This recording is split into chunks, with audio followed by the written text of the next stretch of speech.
بسم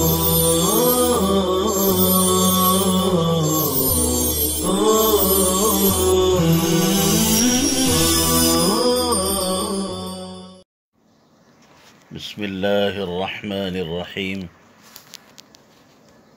اما بعد فإن التمسك بهديه لا يستتب إلا بالاقتفاء لما صدر من مشكاته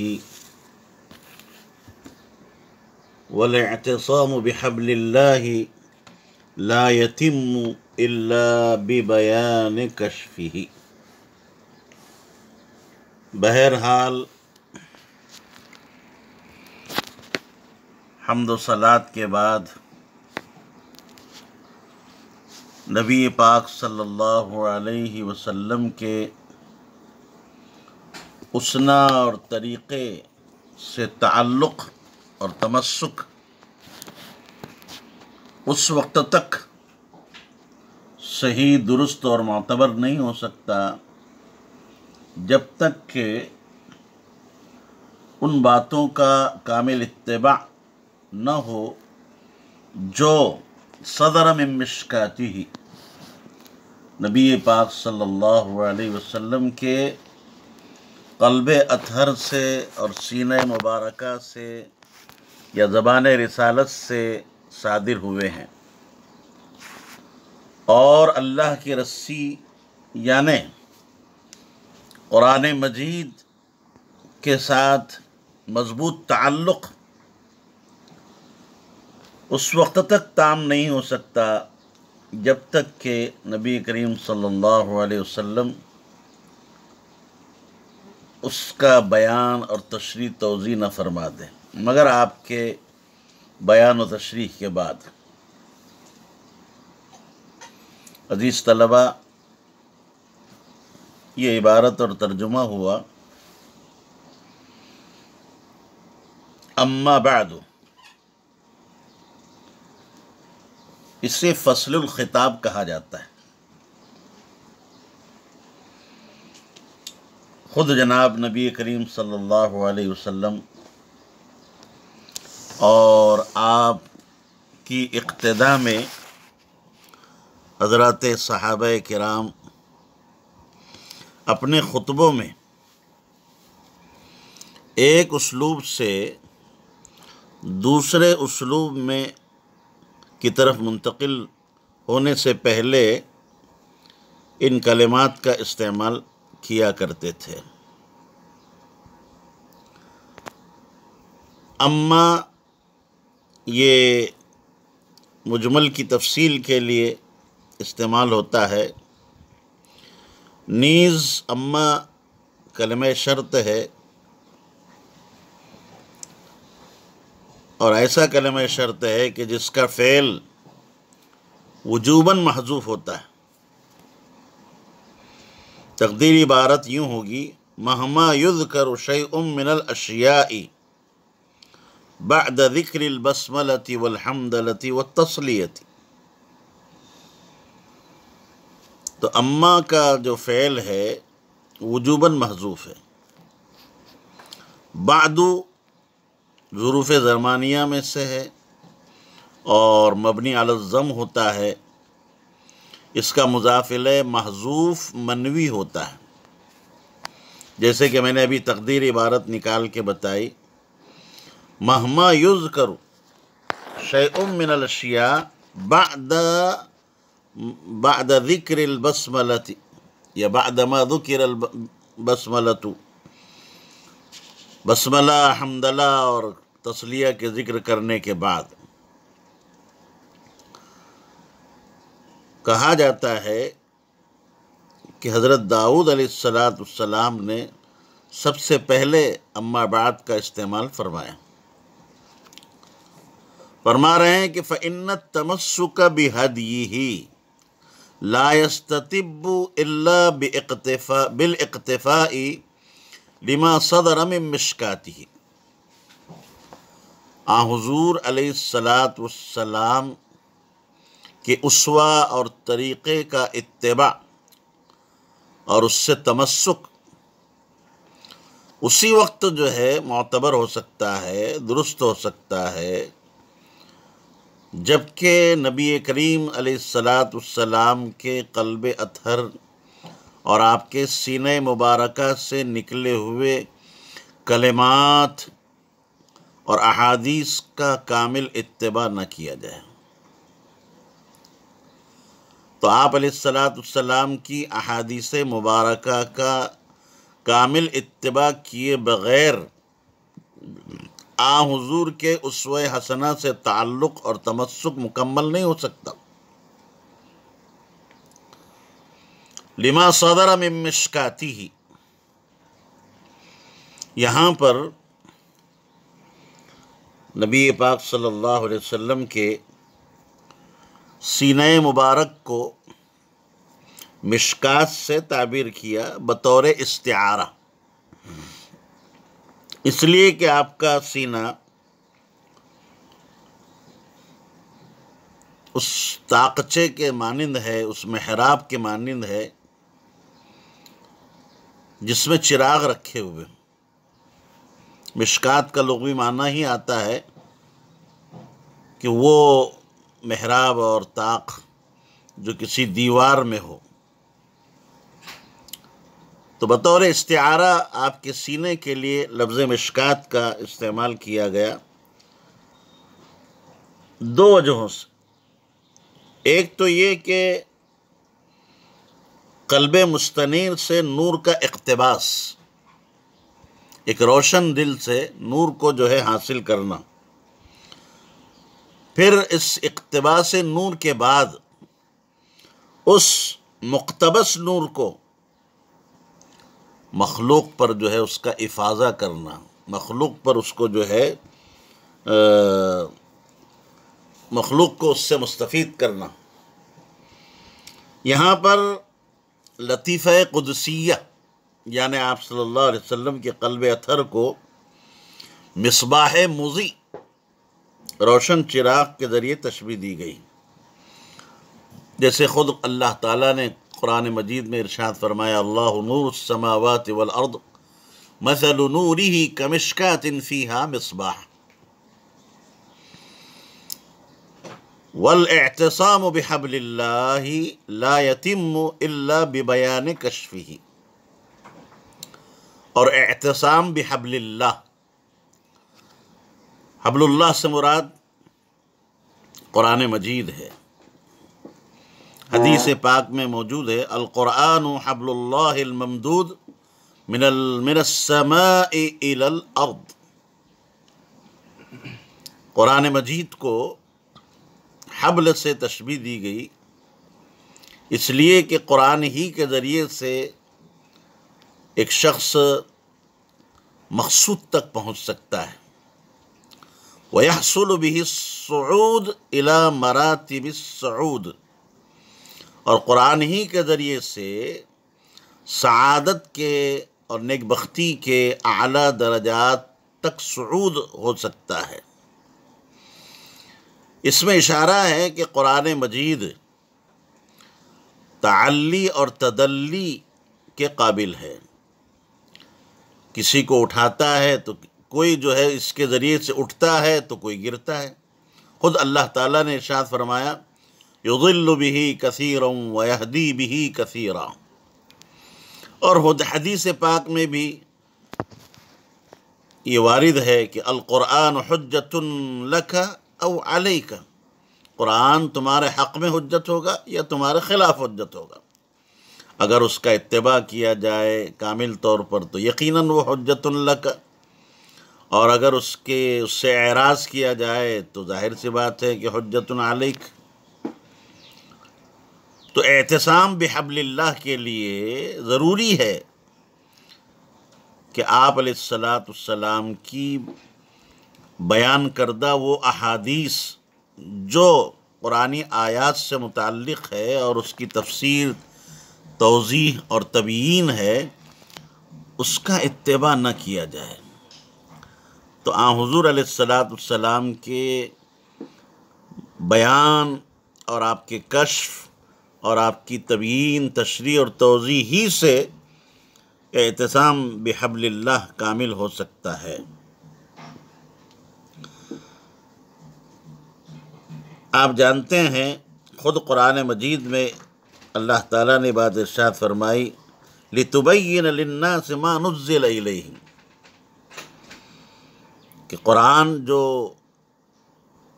نازل کیا گیا ہے جب آپ اس کی توضیح فرمائیں گے لوگوں کے سامنے، قرآنی اجمالات قرآنیہ، پھر تبیینات حدیثیہ۔ قرآن میں اجمال ہے اور اصولوں کو بیان کیا گیا ہے، اس کی تشریح، توضیح اور تفسیر نبی کریم صلی اللہ علیہ وسلم نے بیان فرمائی۔ مثلا نماز لے لو، قرآن میں تو کہا گیا کہ اقیم الصلاۃ، نماز کا اہتمام کرو، مگر نماز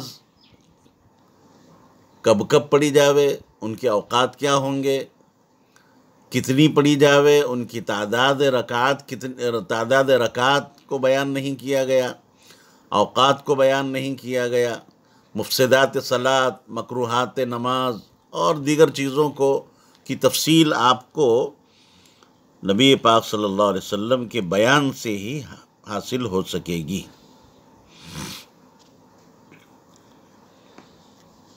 جی،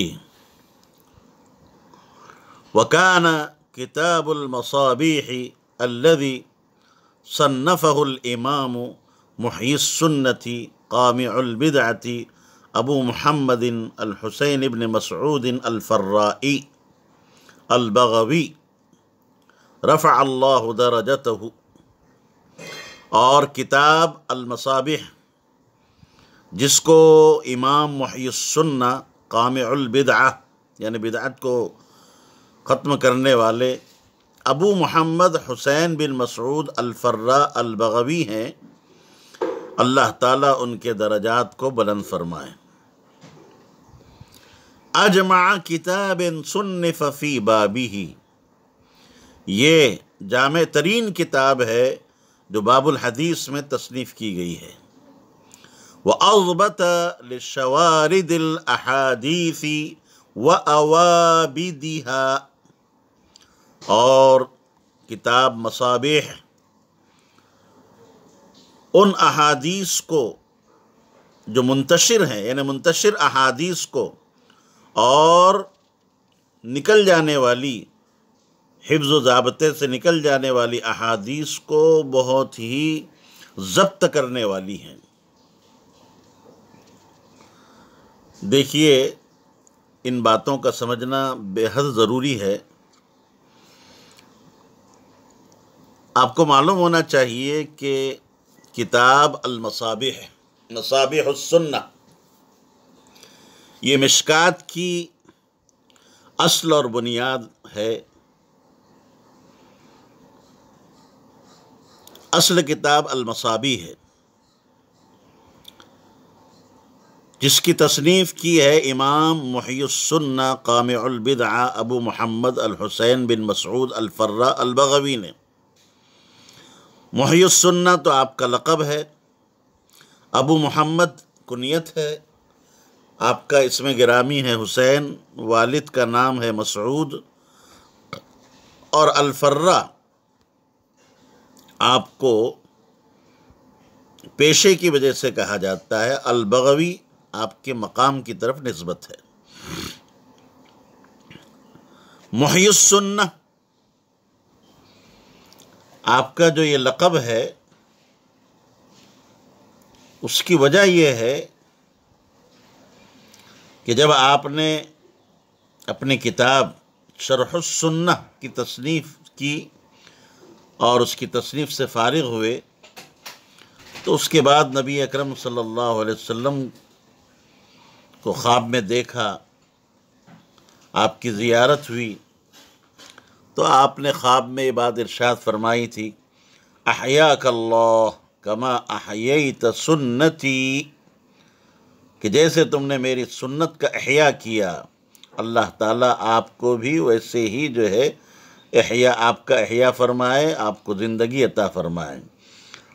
تبھی سے آپ کا لقب محی السنہ مشہور ہو گیا۔ قامع البدعہ، بدعت کے ختم کرنے والے، ابو محمد حسین بن مسعود، یہ آپ کا اسم گرامی ہے۔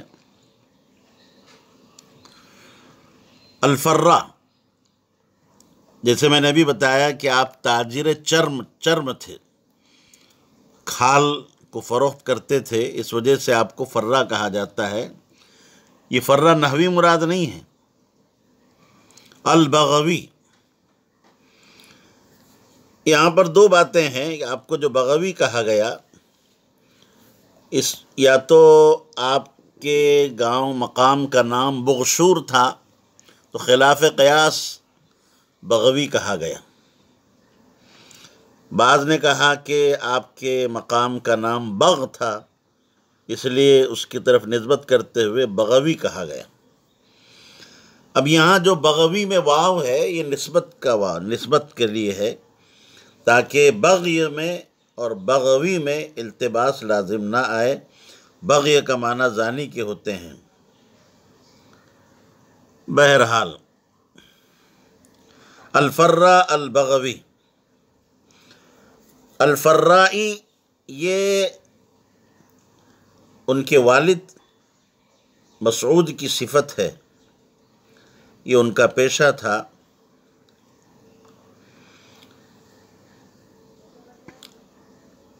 مصابیح کی حدیثوں کی تعداد 4434، جن میں صحیح بخاری کی 375، متفق علیہ 1050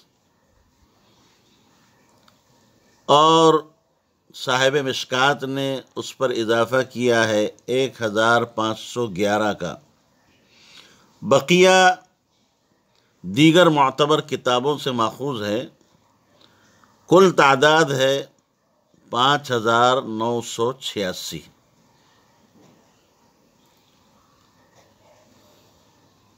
کتنا وقت ہو گیا؟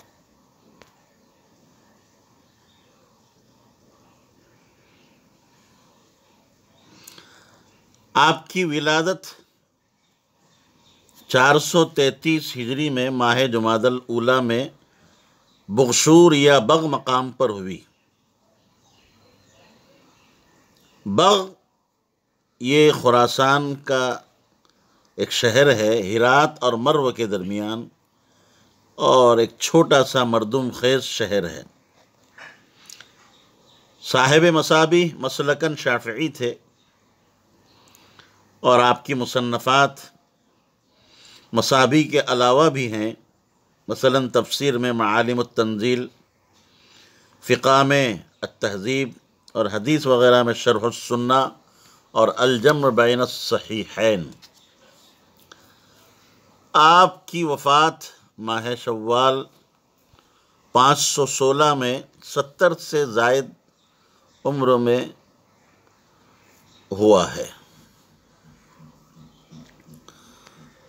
اللہ تعالیٰ آپ کے درجات کو بلند فرمائے۔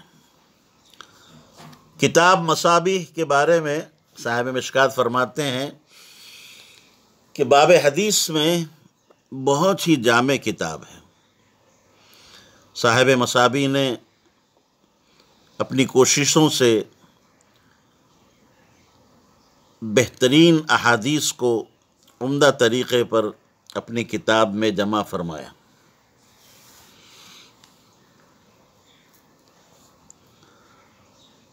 ایک تو جامع بھی ہے، اور دوسری بات فرمائی کہ شوارد احادیث، شوارد یہ شاردتن کی جمع ہے، جس کے معنی آتے ہیں الذاہبۃ عن الدرک۔ اس سے مراد وہ حدیثیں ہیں جو اصول کی کتابوں میں نقل تھیں، ان تک ہر طالب حدیث کی رسائی مشکل تھی۔ کس کتاب میں ہے، کس جگہ ہے، یہ کام بڑا دشوار تھا، تو گویا یہ طالب حدیث کی نظر سے بھاگی ہوئی تھی، نافرہ، ذاہبہ۔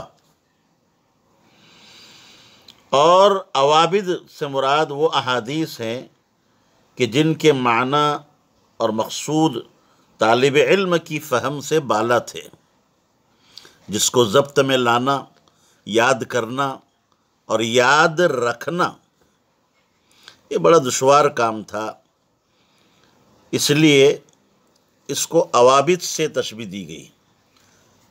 تو گویا کہ احادیث کو وحوش سے تشبیہ دی گئی ہے۔ عوابد کہتے ہیں وحشی جانوروں کو جو بدک کر بھاگتے ہیں، تو تشبیہ اسی لیے دی گئی کہ ان کا ضبط میں لانا، ان کا یاد کرنا انتہائی دشوار ہے، اور ایک عام طالب حدیث کے لیے ان کے معانی کا سمجھنا، مفہوم کا سمجھنا بہت دشوار تھا۔ کتب احادیث سے اس کو تلاش کرنا، کہاں ہے، کس جگہ ہے، کس باب کے تحت ذکر کیا گیا ہے، وغیرہ وغیرہ۔ اسی لیے کہا گیا کہ العلم صید والکتابۃ قید، کہ علم جو ہے صید ہے، شکار ہے، اور کتابت جو ہے یہ قید ہے۔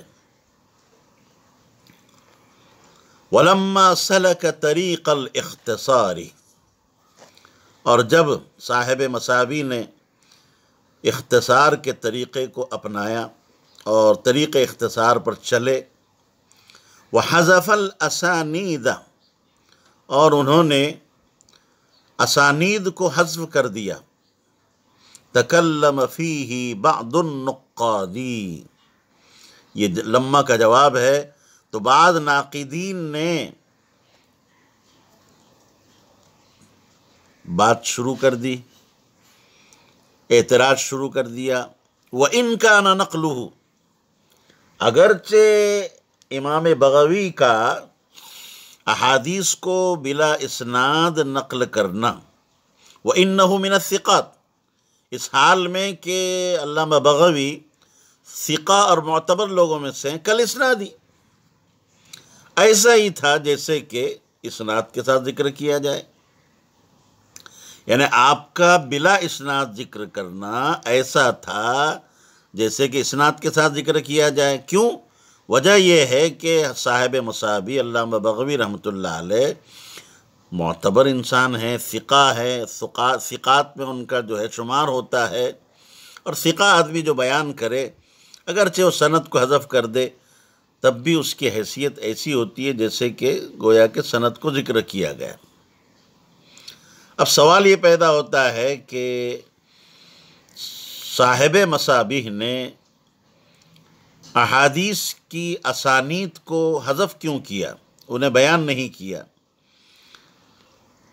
وجہ یہ ذکر کی گئی ہے کہ اس کتاب کو حضرت نے جو تحریر فرمایا ہے اور تصنیف فرمایا ہے وہ صلحاء اور ابرار کے لیے، اور آپ جانتے ہیں کہ مجتہدین اور اچھے علماء، راسخین، متقنین کی ہر زمانے میں کمی رہی ہے۔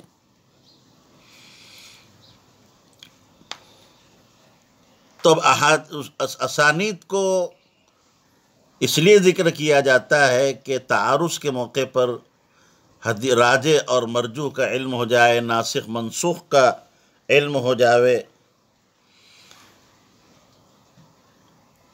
یہ مقصود ہوا کرتا ہے۔ اور ایسے مجتہدین اور متقنین اور حافظین کی کمی تھی تو ان کے ذکر میں نفع کثیر نہیں تھا، اس لیے صرف صاحب مصابی نے بیان صحت و حسن پر اکتفا فرمایا۔ تو صاحب مشکات نے، جیسا کہ آئندہ اب بات آئے گی، صحابی کا ذکر کیا، اس لیے کہ کسی حدیث کے روات اور طرق متعدد ہوا کرتے ہیں، بعض صحیح ہوتے ہیں، بعض ضعیف ہوتے ہیں، اس لیے صحابی کا ذکر کیا تاکہ صحیح ضعیف میں تمیز ہو جائے۔ اسی طریقے سے صاحب مشکات نے، صاحب مصابی نے کتاب کا حوالہ نہیں دیا، کہ کس کتاب سے جو ہے یہ حدیث لی گئی ہے، اس کو بھی ذکر نہیں کیا تھا، صاحب مشکات نے اس کا بھی ذکر کیا۔ اور فائدہ یہ ہے کہ حدیث کی تعین اور رجال اسناد کی تبیین ہو جائے۔